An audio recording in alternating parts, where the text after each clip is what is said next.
नमस्कार. माहिती अड्डा या आपल्या यूट्यूब चॅनलवर तुमचं परत एकदा स्वागत आहे. आज आपण या व्हिडिओच्या माध्यमातून DMER पदभरती 2023 बद्दल महत्त्वपूर्ण अपडेट पाहणार आहोत. तर यामध्ये स्टाफ नर्स या पदाची सुधारित तात्पुरती अपात्र उमेदवारांची यादी वेबसाईटवर जाहीर करण्यात आलेली आहे. तर ती यादी आपल्याला कशाप्रकारे पाहायची आहे, सविस्तर जाणून घेणार आहोत. तुम्हाला विनंती आहे, व्हिडिओ शेवटपर्यंत बघा. आवडला तर लाईक करा, जास्तीत जास्त मित्रांसोबत शेअर करा आणि अशीच नवनवीन माहिती मिळवण्यासाठी माहिती अड्डा हे आपलं यूट्यूब चॅनल सबस्क्राईब करा.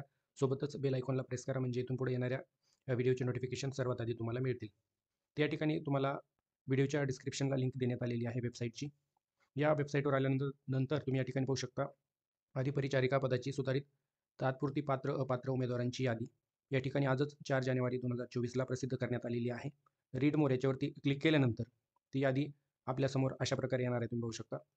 तर यामध्ये कॅन्डिडेट फुल नेम या ठिकाणी तुम्हाला दिसणार आहे, जेंडर, कास्ट कॅटेगरी आणि या ठिकाणी अशा प्रकारे तुम्हाला ऑब्टेन्ड मार्क्स आणि शेवटी या ठिकाणी इलिजिबल, नॉट इलिजिबल शो होणार आहे. तर अशा प्रकारे व्हिडिओच्या डिस्क्रिप्शनला वेबसाईटची लिंक देण्यात आलेली आहे. त्याच्यावर जाऊन तुम्ही ही PDF डाउनलोड करून सविस्तर पाहू शकता. तर ही होती महत्त्वपूर्ण अपडेट. व्हिडिओ आवडला असेल तर लाईक करा, जास्तीत जास्त मित्रांसोबत शेअर करा आणि चॅनलला सबस्क्राईब करा. थँक्यू.